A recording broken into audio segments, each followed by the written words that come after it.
আমি তখন মুর্শিদাবাদ জেলার কান্দিতে পোস্টেড। যে দোতলা বাড়িটাতে আছি সেটা আমাদের দুজনের পক্ষে বেশ বড়। উপরে নিচে অনেকগুলি ঘরই ফাঁকা। সিঁড়ি দিয়ে উপরে উঠে বাঁহাতি পূবের ঘরটা আমার লেখাপড়া করবার, আর লম্বা চওড়া বড় একটা বারান্দা পেরিয়ে পশ্চিমের ঘরটা শোবার। দক্ষিণের বারান্দায় কখানা চেয়ার ফেলা। নির্ঝঞ্ঝাট নিরিবিলি বাড়ি, চারিদিক গাছগাছালিতে ঢাকা। ইলেকট্রিক নেই, লণ্ঠনে টিমটিমি। তখন ঘটনাচক্রে পরলোকের চর্চার মধ্যে গিয়ে পড়েছি। বিকেলে কোর্ট থেকে আর কোথাও যাই না, টেবিল নিয়ে বসে পড়ি দুজনে। ঠিক প্ল্যানচেট নয়, বলা যেতে পারে টেবিল টার্নিং, স্বয়ং লেখন। এমনিতে কপাতা জবানবন্দি লিখতে হাত বেঁকে যায়, আর এ দিস্তের পর দিস্তে ওড়াচ্ছি, ক্লান্তির চিহ্ন মাত্র নেই। এমন বোধ হয় কিছু লেখা আসে যা অচেতন মনেরও বাইরে, হয়তো তারই জন্যে। টেবিলটাই বেশি আশ্চর্য করে। একটা ছোট 4 পেয়ে টাইপরাইটার টেবিল, এমনিতে বেশ ভারী, কিন্তু যখন হাতের থেকে ছুটে বেরিয়ে যায় এঁকে বেঁকে চলে আপনা থেকে, দেয়ালে গিয়ে ধাক্কা খায়। তখন মনে হয় না এ শুধু আমাদের মনের জোরে হচ্ছে, কতকে যে আসে, মানে লেখা হয়ে আসে আর কি। আমি অমুক, আমি তমুক, চেনার থেকে অচেনাই বেশি। আমি রেণু, আমি চুনি, আমি তারাপ্রসন্ন, আমি মহেশ্বর পাশার বিভূতি ঘোষ, মালদার নিরঞ্জন ব্যানার্জি, আমি তোমার সঙ্গে পড়তাম নোয়াখালী জিলা স্কুলের মোহাম্মদ সোলেমান। কিছুই প্রমাণ হয় না। কত জায়গায় চিঠি লিখে খোঁজ নিয়েছি, কিন্তু মেলেনি। লোক নয়, ঠিকানা নয়, বিবরণ নয়, সবই ধোঁয়া। তবু কি জানি কেন আবার বসি। কখনো কখনো দুপুর রাত পর্যন্ত গড়িয়ে যায়, কখনো কখনো তারও বেশি। মনে হয় কি যেন আছে। আকাশে শব্দ ঠিক আছে, আমি কাঠের বাক্স হয়ে আছি বলেই ধরতে পারছি না। রেডিও সেট হয়ে উঠতে পারলেই ঠিক বেজে উঠব। আমি সম্প্রতি অসম্পূর্ণ বলেই আমি সম্প্রতি অসমর্থ। ঢাকা গেন্ডেরিয়ায় বিজয়কৃষ্ণের কাছে রামকৃষ্ণ গিয়েছিলেন, আর বিজয়কৃষ্ণ গা টিপে টিপে দেখেছিলেন সত্যিই রামকৃষ্ণ, কিন্তু আসলে রামকৃষ্ণ তো যাননি। তেমন আধারই তেমন বস্তুকে আকর্ষণ করতে পারে, আমি পারি না। আমি জানি না বলেও তো কিছু অপ্রমাণ হবার নয়। সেদিন যেন অন্যরকম শুনলাম। বসতেই লেখা হলো, সেই কখন থেকে বসে আছি। আমি লিখলাম, কে তুমি? একটি মেয়ের নাম লেখা হলো, আত্মীয় নয় যদিও, চিনলাম। কে না চেনে? একটি সুগায়িকা কুমারী মেয়ে, কোকিল কণ্ঠী। তা তুমি আমাদের চিনলে কি করে? বিকেলে গ্রামাফোনে আমার একটা রেকর্ড বাজালেন, তাই শুনে এসেছি। লেখা হলো, নিজের গান শুনতে এত ভালো লাগলো, যদি আবার বাজান। এতেও কিছু প্রমাণ হয় না। 1948 সালে 30শে জানুয়ারি বিকেলে যথারীতি বসেছি টেবিলে, শোবার ঘরে। যেমন আসেন আমাদের হিতৈষী আত্মীয়েরা সঙ্গী সাথী নিয়ে এসেছেন। নাম আদি। লেখা হবার পর লেখা এলো, আমরা আজ বেশিক্ষণ থাকতে পারবো না, আমাদের ছেড়ে দাও। এরকম তো হয় না কোনো দিন, তাই বিস্মিত হয়ে প্রশ্ন করলাম, কেন এত তাড়া কিসের? লেখা হলো, আমাদের এখানে এইমাত্র একজন মহাপুরুষ এসেছেন, তাকে দেখবার জন্যে সবাই চলেছে, আমরাও যাব, আমাদের ছেড়ে দাও। ছেড়ে দিলাম। টেবিল শান্ত হলো। রাত্রে আমার সহকর্মী এসে বললে, রেডিওতে খবর এসেছে মহাত্মা গান্ধীকে আজ বিকেলে গুলি করে খুন করা হয়েছে। তবে এই মহাপুরুষকে দেখবার জন্যেই কি ওখানে অত শোরগোল? যাক, এতেও কি কিছু প্রমাণ হয়?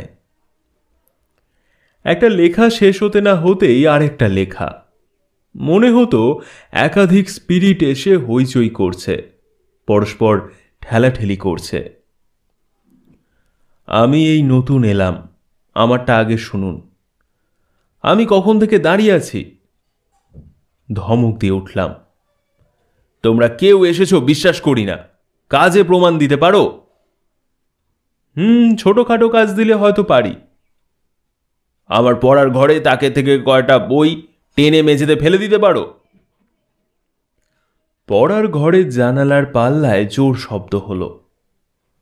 হাওয়া উঠছে বুঝি। জানালাটা বোধহয় বন্ধ করিনি। টর্চ নিয়ে গেলাম তাড়াতাড়ি। দেখি কটা বই মেঝেতে পড়ে আছে। বুক কাঁপতে লাগলো, কিন্তু প্রমাণ হয়েছে বলে মানলাম না। বললাম, হাওয়ার কাণ্ড। ফিরে টেবিলে এসে বসতেই হিতৈষী আত্মার দল ধমকে উঠল, খবরদার, এসব ম্যাজিক দেখতে চেও না। অনেক নিম্ন স্তরের স্পিরিট আসে, সদ্য মৃতেরা নিতান্তরেই বেশি ঘোরাফেরা করে। নিম্ন স্তরের স্পিরিটদের মধ্যে অনেকে মিথ্যেবাদী প্রতারক, নানা বিভ্রান্তি ঘটিয়ে ক্ষতি করতে পারে। ওদের প্রশ্রয় দিও না। কিন্তু সদাত্তা পাবো কোথায়? লেখা এলো, রাত 12টার পরে বসো, তখনই মহাপুরুষেরা অবতরণ করেন। শুধু অবতরণে কি হবে? চোখ যে শরীরায়ন দেখতে চায়, যাকে বলে মেটেরিয়ালাইজেশন। তারপরই এলো নমিতা চক্রবর্তী। ইস্টারের ছুটিতে কলকাতা যাচ্ছি, যাবার মুখে বসলাম একদিন। চিনি না, জানি না, ডাকিনি, খুঁজিনি। হঠাৎ লেখা এলো, আমি নমিতা চক্রবর্তী। কি করতে? বিয়ে পড়তাম। ঠিকানা? স্পষ্ট ঠিকানা দিল। লিখল, আমি গত রবিবার মারা গেছি। আপনি আমার মাকে বলুন যেন অত কান্নাকাটি না করে। মার কান্না দেখলে আমার খুব কষ্ট হয়। আর বলবেন, আর কোনো স্পিরিট এসে বোধহয় নমিতাকে সরিয়ে দিল। সৌভাগ্যক্রমে ঠিকানাটা আমাদের কলকাতার বাড়ির কাছে। ভাবলাম খোঁজ নিয়ে দেখি, হয়তো দেখব আমারই রিসিভিং ভুল হয়েছে। আজমির গিয়াকে আজ মর্গিয়া লিখেছি। নির্দিষ্ট রাস্তায় নির্দিষ্ট নম্বরের বাড়ি পেলাম। আচ্ছা, এই বাড়িতে নমিতা চক্রবর্তী বলে কেউ থাকে? রাস্তার দরজার কাছে দাঁড়ানো ভদ্রলোককে জিজ্ঞেস করলাম। তিনি বললেন, থাকতো, গত রবিবার মারা গেছে। মারা গেছে? কেন, কি দরকার? আর কোনো কথাই যেন উঠতে পারে না এরপর। আস্তে আস্তে সরে পড়লাম। নমিতার মার সঙ্গে দেখা করলে হতো, কিন্তু দেখা করলেই অনেক ঝামেলার মধ্যে পড়ে যেতাম। মার কান্না আরও বাড়ত। স্ত্রীকে বললাম, এরপরেও প্রমাণ চাই। একটি ঠিকানাই বা কেন মিলবে? কান্দিতে ফিরে এসেছি। শুক্লপক্ষ। যথারীতি রাত 12টায় পড়ার ঘর থেকে উঠেছি। লণ্ঠন দিয়ে বারান্দায় বেরুবার মুখে দাঁড়িয়েছি দরজায়। দেখি একটা দক্ষিণমুখ চেয়ার পূবমুখ করা, আর তাতে একটি তরুণী বসে জলজলে চোখে তাকিয়ে আছে দরজার দিকে। আমাকে দেখা মাত্রই তরুণীটি উঠে দাঁড়ালো। সঙ্গে সঙ্গে পূবমুখ চেয়ার আবার দক্ষিণমুখ হয়ে গেল। তরুণীটিকে দেখে আর দেখা গেল না। শোবার ঘরে এসে স্ত্রীকে জাগালাম। বললাম, টেবিলে এখন একবার বসতে হয়, বুঝলে? বসলাম। পেন্সিল স্ত্রীর হাতে চালান করে দিলাম। লেখা এলো, আমি এসেছিলাম। কে? আমি, সেই নমিতা চক্রবর্তী। এসেছিলে মানে? এখনো আসনি? তখন মূর্তি ধরে এসেছিলাম, এখন চারিদিকে তাকালাম, কিছু দেখা গেল না। লেখা হলো, মাকে আমার কথা বলেননি কেন?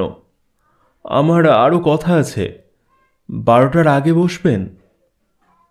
বললাম, আমরা আসানসোলে বদলি হয়ে যাচ্ছি, সেখানে এসো। আচ্ছা। পৃষ্ঠার বাকি অংশে একটা লম্বা দাগ দিয়ে চলে গেল নমিতা। পরের বার কলকাতা যেতে কিছু দেরি হলো। নমিতাদের বাড়ির সামনে দিয়ে 2-3 বার হেঁটে গিয়েছি। ইচ্ছে হয়েছে ওর ফটোটা দেখে আসি, কিন্তু কি জানি, যদি দেখা মূর্তির সঙ্গে মিলে যায়, যদি প্রমাণ অকাট্য হয়ে ওঠে। সেই ভয়ে যায়নি। মন্দ কি, সবই একটা সংশয়ের ধার ঘেঁষে রহস্যময় হয়ে থাক না। নমিতার মা নিশ্চয়ই এতদিনে সামলে উঠেছেন। আর তারপরেই তো আসানসোল চলে গেলাম।